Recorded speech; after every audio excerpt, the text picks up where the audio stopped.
E aí, galera, vamos continuar nossa aula, parte 2, hidrografia. Agora nós vamos falar especificamente das bacias hidrográficas brasileiras. Bom, você deve estar lembrado que nós vimos no mapa, na aula anterior, que o Brasil ele é formado pelas chamadas bacias principais e as chamadas bacias secundárias, tá? Dentro das bacias principais, nós temos o quê? Nós temos 6 grandes bacias hidrográficas principais brasileiras. Poderia colocar uma sétima, né? Quais seriam essas 6 grandes bacias hidrográficas? Então nós temos Bacia Amazônica, Bacia Tocantins-Araguaia, aí vem a Bacia do Prata ou Bacia Platina, que nós subdividimos em Bacia do Paraná, Bacia do Paraguai e a Bacia do Uruguai. Nós temos a 6ª bacia, a Bacia do São Francisco, e uma 7ª bacia que também eu posso considerar como a Bacia do Rio Parnaíba, lá na região Nordeste.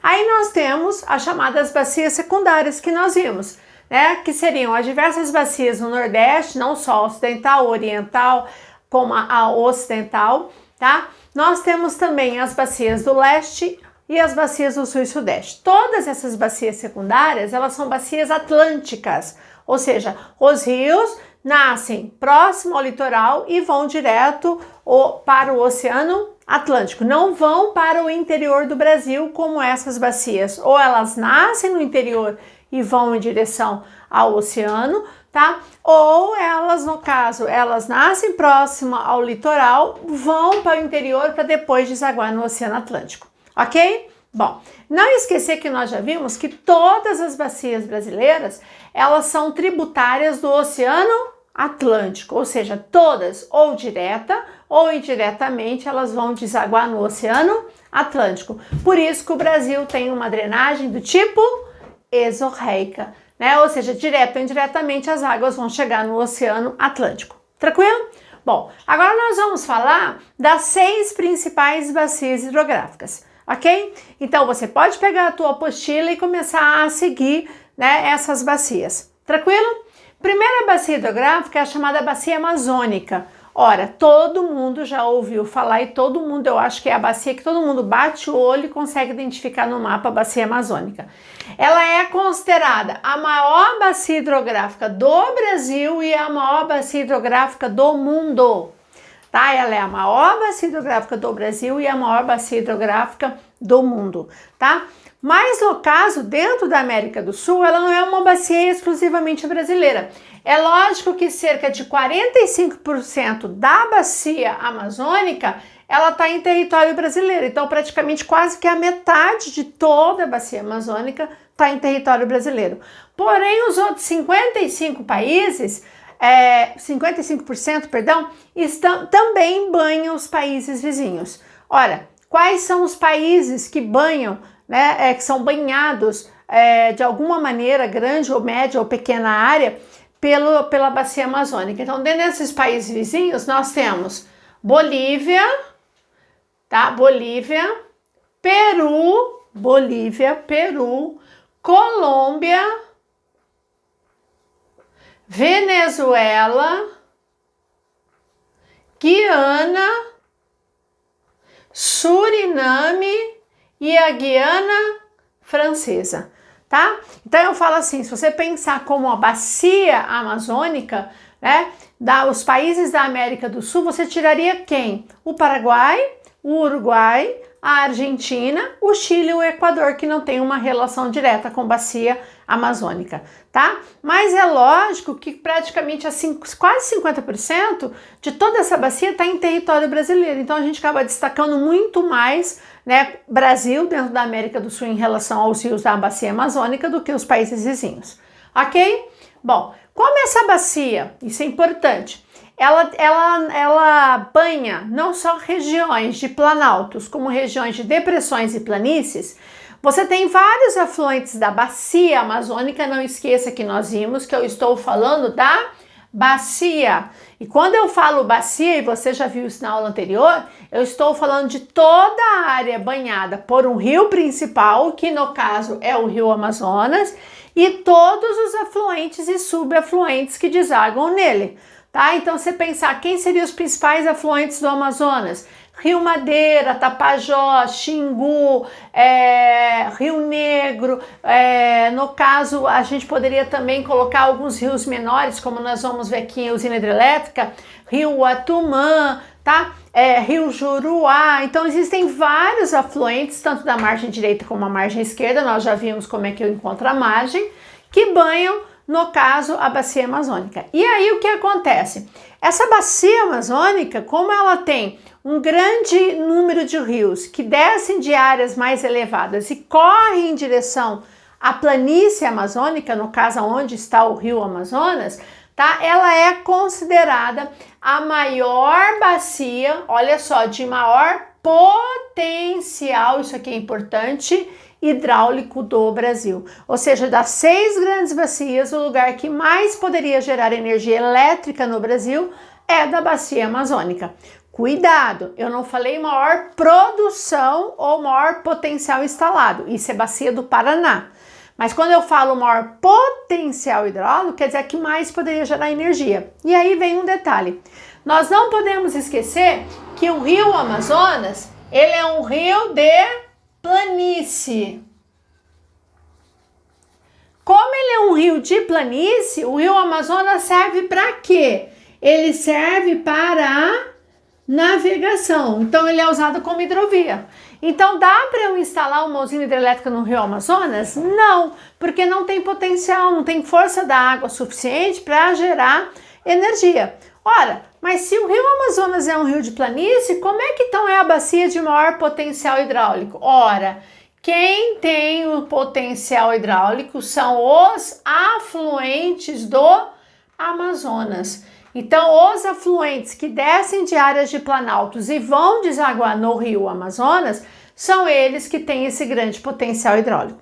Só que aí nós vamos ver mais para frente, né, na parte de energia, que você instalar uma usina hidrelétrica na bacia amazônica vai gerar um grande impacto ambiental. Então, apesar da gente ter um maior potencial hidráulico, ainda é muito pouco utilizado, até mesmo por uma questão ambiental. Dentro das grandes usinas que nós temos na região amazônica, na bacia amazônica, eu poderia citar 4 bacias que têm destaque. Primeiro, que vai estar na bacia amazônica a maior de todas as bacias totalmente brasileira, que é a usina de Belo Monte. A usina de Belo Monte, que hoje é considerada a maior usina totalmente brasileira, seguida da de Tucuruí, que é a segunda maior usina totalmente brasileira, porque até Belo Monte ser inaugurado, essa era a maior, Tucuruí, hoje ela é a segunda maior, tá?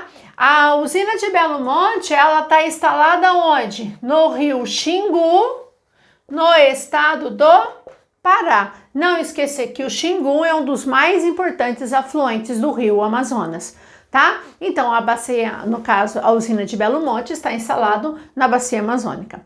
Aí nós temos também 2 usinas bastante importantes, que elas são novas, né? Praticamente, se você comparar com as outras, que nós temos a usina de Santo Antônio,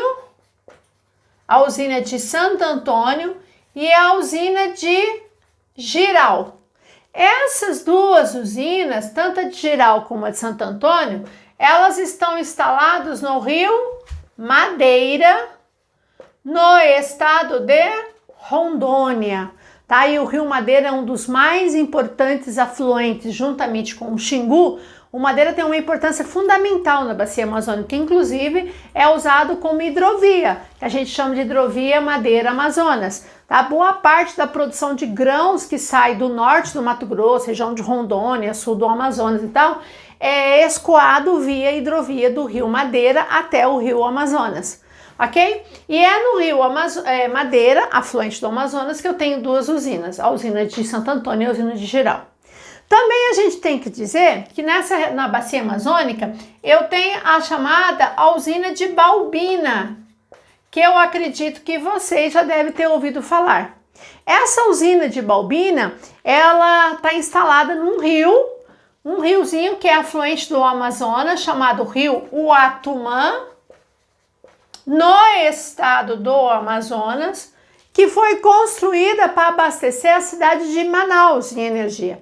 Porém, nós vamos ver na parte hidrelétrica que a usina de Balbina foi colocada como um dos maiores impactos na região em relação ao impacto ambiental. Ela alagou uma área imensa e gerou pouquíssima energia.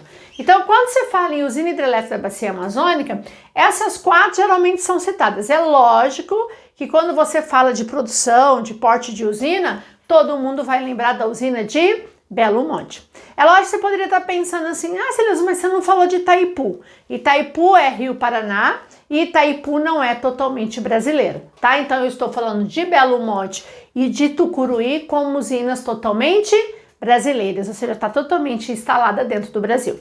Tranquilo? Bom, dando sequência, o que eu mais poderia dizer em relação até o que nós já vimos sobre a Bacia Amazônica, tá? Ora, qual é o regime da Bacia Amazônica? O regime, você deve estar lembrado, que é de onde que vem essa água para abastecer os rios, né? O regime aqui, ó, é o chamado regime misto. Por quê? Ele vai receber águas, pessoal, tanto do derretimento de neve, nas nascentes de rios, inclusive na nascente do Rio Amazonas, e também na água, principalmente na água da chuva. E aí vocês devem estar lembrados que nós já vimos que a região da Amazônia é dominada pelo clima equatorial, que é um clima chuvoso o ano inteiro. Então aí você começa a entender por que o Rio Amazonas, ele é um rio, no caso, de maior extensão. Vocês sabem que o Rio Amazonas é o maior rio em extensão do mundo, mais de 7.000 quilômetros de extensão, ganha do Rio Nilo. Então, primeiro é o Amazonas, depois vem o Nilo, depois vem o Mississippi, nos Estados Unidos, e também é o maior rio em volume de água do mundo, seguida de um rio africano também, que é o chamado Rio Congo, que você já viu na aula passada, tá? Então, olha só, ele é o maior rio em extensão e volume de água do mundo. Aí você fala assim, cara, por que ele é o rio de maior volume de água do mundo? Gente, você não pode deixar de lembrar que esse rio, ele está instalado, predominante, numa região equatorial. E uma região equatorial é uma região que chove muito. Consequentemente, você vai ter água alimentando muito durante o ano inteiro. Detalhe importante, olha na sua apostila que também destaca bastante isso para vocês. Essas águas da chuva, né, que vem do clima equatorial, você tem afluentes que vêm tanto do hemisfério norte, certo? Como você tem afluentes que vêm do hemisfério sul. Então, por exemplo, se você for ver a lógica, a maior parte dos grandes afluentes da Amazônia vem do hemisfério sul. Mas você tem afluentes, né, que seria basicamente, se você imaginar o rio descendo, que seria na margem esquerda, tá? Você tem vários afluentes, grandes afluentes, como, por exemplo, a nascente do Rio Negro, que está localizado no hemisfério norte. Nossa, Leusa, o que isso tem a ver? Não esqueça que as estações do ano, elas são invertidas. Então, como eu tenho uma época de chuva ou menos chuva, dependendo da estação do ano, o que acontece? Então, por exemplo, nós estamos agora no outono indo para o inverno. Como nós estamos no outono aqui no inverno, no hemisfério sul, e os afluentes que vêm da região central, como por exemplo o Xingu, até mesmo alguns afluentes ligados ao Madeira, eles vêm da região central do Brasil, agora é uma época de estiagem, então diminui o volume de água que vem do hemisfério sul. Porém, no hemisfério norte, eles estão na primavera indo para o verão, é época de muita chuva. E depois inverte. Quando começa a diminuir o volume de água que vem do hemisfério norte, aumenta o volume de água que vem do hemisfério sul. O que você tem que lembrar disso? Que o Amazonas, o rio Amazonas, vai receber água o ano inteiro. Tá? Então, no caso, o regime é misto. Também você já viu, que nós vimos na aula passada, que o tipo de foz, ele também é mista ou também chamado de foz complexa. Mista ou complexa. Por quê? Porque você tem trecho de foz em delta, como você tem foz também em trechos de estuário no Foz do Amazonas, no chamado Golfão Amazônico, certo? Por isso que a gente chama de regime misto, perdão, foz mista ou foz complexa, tá? Gente, não esquecer que a bacia amazônica não é uma bacia totalmente brasileira, porque você tem vários rios, vários afluentes que nascem fora do território brasileiro, como também o rio Amazonas. Não esqueça que o rio Amazonas, ele recebe basicamente, ele nasce aonde? Ele nasceu no Peru, na Cordilheira dos Andes, tá? Alguns autores colocam com o nome de Rio Maranon, tá? Que é a origem, uma das origens, por exemplo, do rio Amazonas, certo? Depois ele entra no Brasil com o nome de Solimões e junto com as águas do Rio Negro, ao se encontrar, forma o chamado Rio Amazonas na região de Manaus, que é inclusive um ponto turístico de encontro das águas do Negro com Solimões. Aí um detalhe bastante importante, né? Só relembrando aquilo que a gente já viu. Dependendo do tipo de sedimento que o rio transporta e como ele transporta, ele dá colorações à água. Então, no caso, o rio Solimões, ao entrar no Brasil, ele passa a se chamar Solimões. Então, no estado do Amazonas, a maior parte do estado do Amazonas, olhando na tua apostila lá para você visualizar, é o nome de rio Solimões. E ele transporta sedimentos que dão uma coloração avermelhada. Então, ele tem uma cor meio avermelhada, meio barrenta. Aparentemente barrenta, mas é porque sedimentos estão dissolvidos na água. Já no caso do Rio Negro, ele transporta basicamente sedimentos com muita matéria orgânica, então a água é mais escura. E aí, ao encontrar o Negro e Solimões na região de Manaus, durante quilômetros as águas não se misturam, certo? Só depois de quilômetros abaixo que você vai ter a mistura das águas e a partir daí passa a se chamar Rio Amazonas. Tranquilo? Bom, então a bacia amazônica, pessoal, geralmente é uma das bacias mais perguntadas porque ela tem muitos detalhes e muitas exceções. De boa?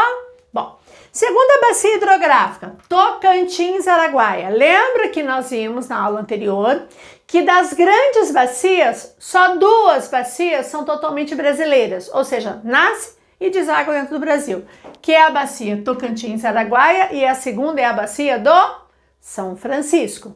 Das duas, aparentemente parece que não é, mas é, tá? A bacia Tocantins-Araguaia, ela é a maior bacia totalmente brasileira. Não esquecer disso, tá? Porque essa é a maior, mas ela não é exclusivamente brasileira. A Tocantins-Araguaia, ela é totalmente brasileira.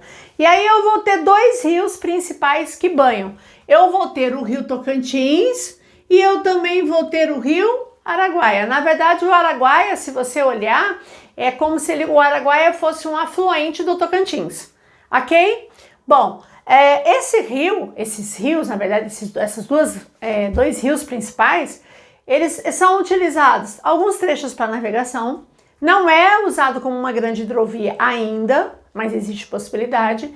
É usado em áreas de irrigação, de lavouras dessa região, principalmente Goiás e Tocantins, tá? Mas ele é largamente utilizado para geração de energia, porque ele tem um grande potencial hidráulico, o rio Tocantins, tá? E aí no Tocantins nós temos duas importantes usinas, uma chamada Usina Serra da Mesa, não sei se vocês já ouviram falar, que fica no estado de Goiás, ele fica no chamado Alto Tocantins. Nós já vimos o que significa alto, curso alto, quer dizer que é a região mais próxima à nascente, tá? E a usina hidrelétrica de Tucuruí, que ele vai estar localizado no Baixo Tocantins. O Tucuruí, pessoal, ele já está praticamente próximo à foz do rio Tocantins, que também deságua no chamado Golfão Amazônico, tá? Então, basicamente aqui, ó, as usinas hidrelétricas, a geração de energia vai ser um fator bastante importante economicamente, falando da bacia Tocantins-Araguaia. A usina de Tucuruí, como eu falei para vocês, hoje ela é a segunda maior usina totalmente brasileira, perdendo apenas para a usina de Belo Monte, tá? Que é a maior. E detalhe importante, se você observar no mapa aí, né, que tem a bacia hidrográfica, né, que está bem no finalzinho do capítulo, a bacia do Tocantins-Araguaia, ela se desloca no sentido sul-norte. Se você pegar a Amazônica, ela é no sentido oeste para leste. Se você pegar a bacia Tocantins-Araguaia, ela é de sul para norte. Isso é importante você saber também, ok? Bom, vou dar uma paradinha agora para a gente ver as outras bacias e dar continuidade ao nosso conteúdo, ok? Continuando, gente. Então, ó, terceira bacia. Bacia do Paraná. Agora nós vamos ver a bacia do Paraná, a bacia do Paraguai e a bacia do Uruguai. Não esquecer que a bacia do Paraná, a bacia do Paraguai e a bacia do Uruguai, como nós já vimos lá na aula anterior, formam a chamada bacia platina ou bacia do prata, tá? Então você tem que prestar muita atenção em exercício, porque você pode errar por falta de atenção, tá? Porque muitas vezes ele está localizando essa bacia no mapa e ele está querendo que você fale que é a bacia do prata ou platina. Ou muitas vezes ele coloca, por exemplo, duas bacias, muitas vezes junto a bacia do Paraguai e Paraná, certo? E aí você esquece que tem a bacia do Uruguai. Então, no Brasil, como eu falei para vocês, como essas três bacias, elas são isoladas, independentes, né? A uma delas não tem nada a relação direta com a outra dentro do território brasileiro, a gente estuda separadamente essas bacias. Por isso que eu considero três bacias e não uma. É lógico que nós já vimos que as três bacias, elas vão se unir, os três rios, o Paraná, o Paraguai e o Uruguai vão se unir, vão formar o chamado Rio da Prata, que vai desaguar no estuário do Prata, na região da Argentina, ok? Bom, dentro dessas três bacias, só de olhar aqui você já tem uma ideia de qual é a mais importante, né? Principalmente para as provas, né, que geralmente são elaboradas pela região, bancas da região sudeste, é lógico que a bacia do Paraná é o grande foco, ok? Bom, então qual é a bacia do Paraná? Primeiro que essa bacia, pessoal, ela banha, olha só, os três estados do Centro-Oeste, Goiás, Mato Grosso e Mato Grosso do Sul e um pedacinho do Distrito Federal. Tem alguns córregos e afluentes que vão em direção à bacia do Paraná, vocês podem visualizar isso na sua apostila, tá? E também vai banhar no estado de Minas Gerais, São Paulo, quase totalmente, não totalmente, mas quase totalmente o estado de São Paulo é banhada pela bacia do Paraná. O estado do Paraná, lógico, chama-se Bacia Paraná quase que inteiramente, não 100%, porque a bacia do Paraná, como é de São Paulo, tem bacias secundárias, e um pedacinho norte de Santa Catarina. Então perceba que só de vocês olharem aqui, ele vai banhar simplesmente a região mais populosa e a região mais desenvolvida e industrializada do país. Certo? Então vocês têm uma ideia da importância da bacia do Rio Paraná. Quando eu falo bacia do Paraná, eu estou falando do Rio Paraná e de todos os seus afluentes e subafluentes, tudo que deságua nele, ok? Aí se eu pegar toda a bacia do Paraná, essa bacia é a que vai ter maior produção hidráulica do Brasil, ou maior potencial instalado. Lembra que nós falamos agora que a bacia amazônica ela tem maior potencial hidráulico. A bacia do Paraná ela tem maior potencial instalado ou maior produção de energia elétrica. E aí nós temos várias usinas. É lógico que a mais famosa vai ser a usina de Itaipu. Não esquecer que ela é uma usina binacional, né? Ou seja, ela pertence ao Brasil e ao Paraguai, não é Argentina, é Brasil e Paraguai, na região de Foz do Iguaçu, ok? Onde 50% dessa energia vem para o Brasil e 50% dessa energia vai para o Paraguai. Quem não usar, vende o seu excedente para o outro. É lógico que é o Paraguai que vende esse excedente ao Brasil.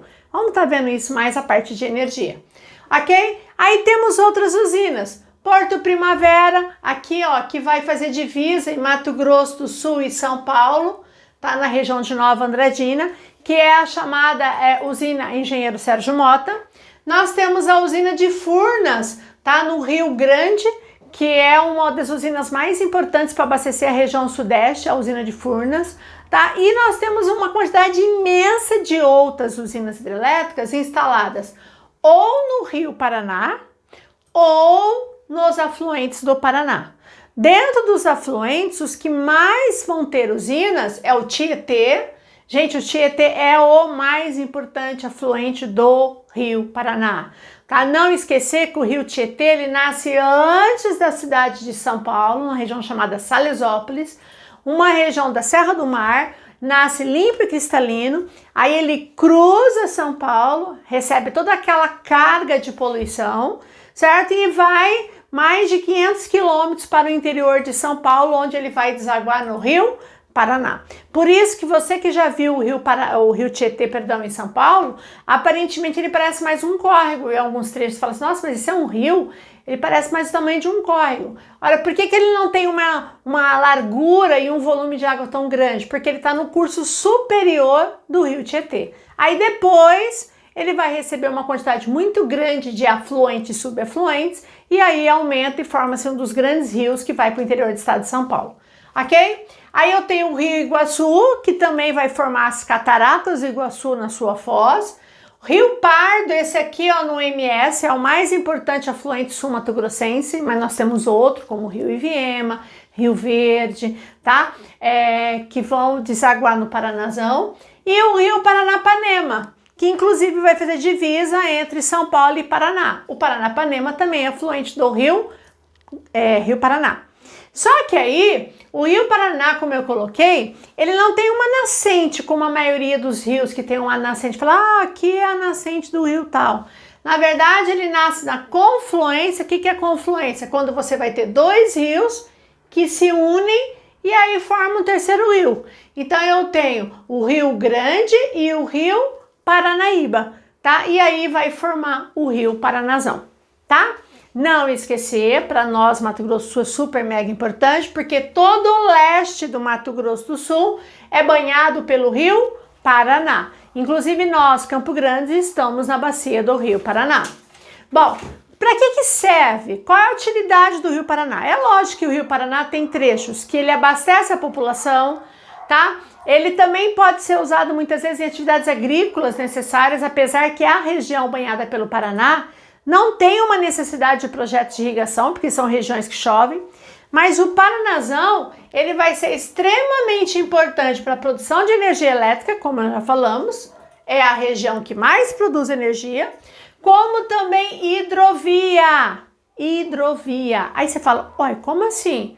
Mas o Rio Paraná não é um rio de planalto? Sim, mas e como é que então eu tenho hidrovia? Na verdade, gente, o Rio Paraná ele foi tão represado, já foi tão represado, que hoje dá para você instalar hidrovia e você tem a maior hidrovia da região, que é a hidrovia chamada Tietê-Paraná, que se navega de trechos do Rio Tietê e trechos do Paraná. Não confundir essa hidrovia Tietê-Paraná com essa hidrovia Paraná-Paraguai. Essa é uma hidrovia, essa é outra hidrovia, que a gente vai estar vendo isso mais para frente, tá? Então, essa é a hidrovia Tietê-Paraná, ok? E nessa região onde você tem usinas hidrelétricas, você pode navegar, porque aqui eu vou ter o sistema de eclusas, ou seja, um sistema que vai nivelar a água do rio para que a embarcação possa passar. Tranquilo? A gente vai ver isso mais para frente na hora que eu chegar em parte de transporte. Certo? Então, gente, a bacia do Paraná, economicamente, e até mesmo a posição geográfica que ela ocupa, é a bacia mais importante economicamente falando do Brasil, ok? Bom, aí a outra bacia que também complementa a bacia do Prata ou Platina é a bacia do Rio Paraguai. Também uma bacia que vai banhar quem? Ó, Mato Grosso e Mato Grosso do Sul. Significa que nós, Mato Grosso do Sul, somos banhados pela bacia do Paraguai e pela bacia do Paraná. Também essa bacia, galera, ela vai banhar áreas do Paraguai e da Argentina. Paraguai e Argentina. Aí fora do território brasileiro, depois que ela passa, tá? o Paraguai e se encontra com o rio Paranazão na Argentina, o rio Paraguai passa a se chamar Paraguai passa a se chamar Rio Paraná, certo? Então, a hora que se encontra o rio Paraguai e o rio Paraná, formam um rio só, aí ele continua com o nome de Rio Paraná. Então, se você olhar no mapa, a impressão que dá é que o Paraguai parece que é um afluente do Paraná, tá? Porque depois, na Argentina, ele continua não com o nome de Rio Paraguai.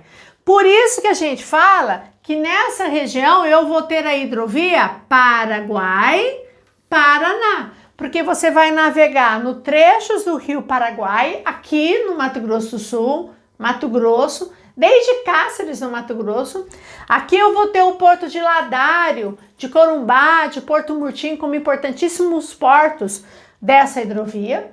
E aí, quando sai do território brasileiro, ele navega no trecho que é chamado Rio Paraná, certo? Então, essa é a chamada hidrovia Paraná-Paraguai, que é a hidrovia chamada hidrovia do Mercosul, ok? Por quê? Porque vai ser uma hidrovia usada pelo Brasil, vai ser usada pelo Paraguai, vai ser usada pela Argentina e também vai ser usada pelo Uruguai. Por quê? Porque lá no Uruguai, a hora que o Rio da Prata vai desaguar, tá? Ele vai estar na região quase fronteira com o Uruguai, que também é banhado por um terceiro rio, que é a bacia do Rio Uruguai, que na tua apostila ele não destacou, mas você não pode esquecer que existe a bacia do Rio Uruguai. Esse Rio Uruguai está lá no extremo sul do Brasil, banha 2 estados brasileiros, Santa Catarina e Rio Grande do Sul, tá? O Rio Uruguai é fundamental para o Rio Grande do Sul. Santa Catarina, ele acaba sendo banhado pela bacia do Uruguai e pela bacia do Paraná, certo? Agora, o Rio Grande do Sul, ele é banhado pela bacia do Rio Uruguai e bacias secundárias, certo? Então, o Rio Uruguai tem uma importância fundamental para o oeste gaúcho, ok? Que vai fazer fronteira, tá, com a Argentina e depois vai ter trechos do Rio Uruguai que vai percorrer o país Uruguai. Gente, o Uruguai, ele tem trechos de grande potencial hidráulico, mas é um rio ainda muito pouco aproveitado se comparado aos outros três, ok? Então, esses três formam a bacia Platina, a bacia do Paraná é a mais importante, seguida da bacia do Paraguai. Não esquecer que a bacia do Paraguai e o rio Paraguai é um rio genuinamente de planície, certo? Genuinamente planície, então não tem potencial hidráulico, ok? E é ele que banha todo o Pantanal Mato Grossense, que vai ser justamente esse rio genuinamente de planície que vai proporcionar a cheia do Pantanal. Porque aí toda a água que vem das áreas mais altas em direção ao Paraguai, a água do Paraguai desce de forma lenta, essa água começa a represar, certo? E aí começa a formar a cheia do Pantanal, ok? Então, a bacia do Paraná, bacia do Paraguai e a bacia do Uruguai forma a tão famosa bacia Platina ou a bacia do Prata, ok? E a sexta e última bacia importante é a bacia do São Francisco, né? A São Francisco eu deixei até para a gente falar um pouquinho a mais, porque é uma bacia também bastante importante. Eu falo assim que as três mais cobradas, de maneira geral, é a Amazônica, do Paraná e a do São Francisco. Não que as outras não possam aparecer, tá? Primeiro que a bacia do São Francisco, pessoal, eu fiz até um esqueminha aqui da região Nordeste, lindo, maravilhoso, um mapinha da região Nordeste, e eu coloquei aonde está aqui o Rio São Francisco. Então, o São Francisco, ele nasce aqui ó, em Minas Gerais, isso aqui é Minas Gerais, certo? Na região da Serra da Canastra, em Minas Gerais. E aí, o que acontece? Ele percorre, o percurso dessa bacia é sul, norte, depois leste. Sul vai para o norte, depois ele vai para leste.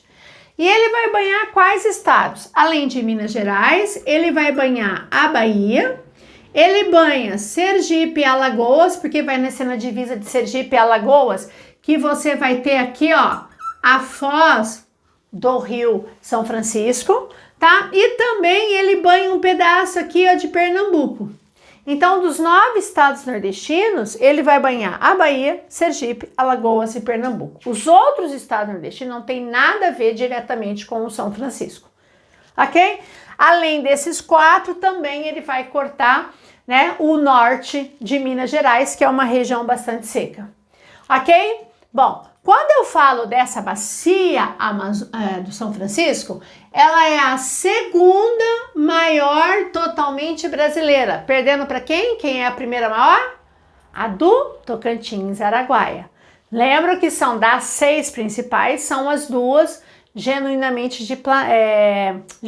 brasileiras. A do Tocantins-Araguaia e também a bacia do São Francisco. É lógico que eu poderia colocar a bacia do Rio Parnaíba também como bacia genuinamente brasileira, já que ela está sendo considerada como principal também. Ok? Bom, quando eu falo da bacia do São Francisco, eu acabo caindo falando sobre o Rio São Francisco, porque você não tem grandes afluentes de destaque, né? Então, primeiro, nasce na Serra da Canastra. É um rio perene. O que é um rio perene ou permanente? É aquele rio que corre o ano inteiro. E aí vem um detalhe. Cara, ele vai percorrer toda essa área aqui, ó, central do sertão, norte da Bahia, com o Pernambuco. Ele vai cortar uma das regiões mais secas do Brasil, a região semiárida, e ele não seca, certo? E por que ele não seca? Porque a nascente dele está em Minas Gerais. Então, o que acontece? Por ele não secar, apesar de diminuir o volume de água, ele recebe vários nomes além de São Francisco. Ora, quais são os outros 4 nomes, né? Então ele pode chamar Velho Chico, que é o mais famoso, Velho Chico, Rio de Integração Nacional, porque ele integra a região Nordeste a Sudeste, inclusive na época da colonização ele foi muito usado como forma de ligação entre Nordeste e Sudeste do Brasil. Rio dos Currais, não esquecer também que era a região de integração da criação de gado, tá? Rio São Francisco, e o 5º nome, que é muito famoso, é o chamado Nilo Brasileiro. E por que eu comparo São Francisco ao Rio Nilo? Porque o Rio Nilo que nós vimos, né, o rio mais importante da África, ele, apesar de cortar cerca de 2.000 quilômetros no meio do deserto do Saara, ele é um rio perene, o Nilo não seca. E por que não seca? Porque a nascente do Nilo, como nós vimos, está numa região equatorial. Então, se sempre chove na cabeceira do rio, sempre vai ter água alimentando o rio abaixo. É o que acontece com o São Francisco. Apesar de cortar uma região seca, chove bastante na sua nascente. Consequentemente, eu sempre vou ter água para abastecer o Rio São Francisco. Por isso que ele é chamado de Nilo Brasileiro. Para que ele é usado? Projetos de irrigação. Ele abastece não só a agricultura familiar, aquelas pessoas que dependem das águas do São Francisco para irrigar, para subsistência, como também uma agricultura comercial, tá? Principalmente o cultivo de frutas irrigadas, inclusive o destaque do cultivo de uva no sertão. Uva, sim, não é só no Rio Grande do Sul, né? Uvas no sertão. Dá até 2 safras no ano, uma uva muito adocicada, favorecida pela luminosidade. O que falta? Água. Então, se eu irrigo, né, você resolve o problema. Também abastece boa parte da população por toda a região onde ele corta, ele abastece cidades não só de Minas, Bahia, Sergipe, Alagoas, como Pernambuco, tá? E ele é usado para navegação. Atenção! Qual é o trecho que é usado para navegação? É o trecho do curso médio do São Francisco, que seria daqui mais ou menos até aqui assim. Então esse navega desde Pirapora, no norte de Minas Gerais, até a cidade de Juazeiro, na Bahia. Então esse curso aqui, ó, chamado curso médio do rio, ele é usado como hidrovia. Ele é usado para a navegação. Então, olha só, é usado para hidrovia. Também ele é utilizado para geração de energia. Nossa, tem grandes hidrelétricas. Usina de Três Marias, aqui em Minas Gerais, certo? Eu tenho nessa região aqui, ó, entre Bahia e Pernambuco, Complexo Paulo Afonso, Sobradinho, Xingó, tá? Que eu acho que todo mundo já ouviu falar. Então, qual é o trecho do São Francisco que eu uso para geração de energia? É o curso inferior e o curso superior do rio. Ora, qual é o trecho? Ou é o curso aqui, ó, inferior, que é a parte próxima à nascente, e o curso superior próximo à nascente. Então, olha só, desde a nascente até próxima à foz, eu gero energia. O meio do rio eu uso para a navegação. Tranquilo? Então, olha a importância. Irrigação, abastecer população, navegação, geração de energia e também o projeto da transposição do São Francisco, que com certeza vocês já ouviram falar. A transposição, galera, é um projeto bastante antigo. Na verdade, é um projeto desde a época de Dom Pedro II, que nunca tinha saído do papel. Aí tiraram do papel no governo Lula, que era para ter sido inaugurado no governo dele, não deu. Depois era para ser inaugurado no primeiro mandato da Dilma, não deu. Depois era para ser inaugurado no segundo mandato do governo Dilma, não deu. E aí quem não acabou inaugurando, né, os primeiros projetos da transposição foi o Michel Temer na época, tá? Um projeto que tinha tem um objetivo, né, de levar água à população. Primeiro é abastecer a população com água e depois, dando condições, né, de fazer projetos de irrigação. Mas o primeiro é abastecer a população. Como que eu levo essa água? Então aqui, vocês têm na tua apostila, seria o seguinte, você tem o Rio São Francisco. Quais são os rios que dependeriam da transposição e das águas do São Francisco? Então eu teria estados como, aqui ó, Piauí, o estado do Ceará, que é um dos grandes privilegiados nesse projeto, Rio Grande do Norte, Paraíba. Esses estados, o Maranhão, não estou falando porque o Maranhão também não tem grandes problemas com a seca, mas o Piauí, Ceará, Rio Grande do Norte e Paraíba seriam os estados que seriam atendidos pela transposição. Então, o que eles fariam? Desviaria a água do São Francisco por meio de canais, levando essa água para o interior do Ceará, pelo chamado Eixo Norte, e para o interior da Paraíba, que seria o chamado Eixo Leste. Então tem trechos que eles fazem o seguinte, eles bombeiam a água do São Francisco, vai por meio de um sistema de canalização e muitas vezes ele deságua na nascente de um rio intermitente. Olha, o que é um rio intermitente? É aquele rio que corre na época da chuva. Aí o que acontece? Se eu venho aqui e jorro uma quantidade de água permanente nesse rio, o que vai acontecer? Esse rio se torna um rio perene, como é o exemplo, tá? Do chamado Rio Paraíba. Certo? Que é um dos rios aqui que recebe a água da transposição do São Francisco. Infelizmente, ainda tem vários trechos da transposição que não estão completos. Aqui nós já tivemos várias denúncias de superfaturamento, de obras mal feitas, obras que são inauguradas e pouco tempo depois rompe ou tem algum problema, né? Como infelizmente várias obras e vários projetos do Brasil. Ok? Bom, então aqui nós finalizamos as bacias hidrográficas do Brasil, né? Então nós vimos a Bacia Amazônica Tocantins Araguaia, Paraná, Paraguai e a do Uruguai, certo? Que forma a Bacia do Prata. E uma bacia extremamente importante, que é interessante vocês olharem com olhos bem atentos, é a Bacia do São Francisco, até mesmo pelas suas peculiaridades e pelo seu uso. Tranquilo, gente? Então a gente finaliza as bacias hidrográficas, tá? Gostaria muito que vocês olhassem, dessem uma lida no texto do livro, resolva os exercícios da apostila e os exercícios extras que eu estou mandando, tá? E aí a gente encerra a nossa aula e a gente se vê na próxima aula, tá? Um beijo, gente. Tchau, tchau.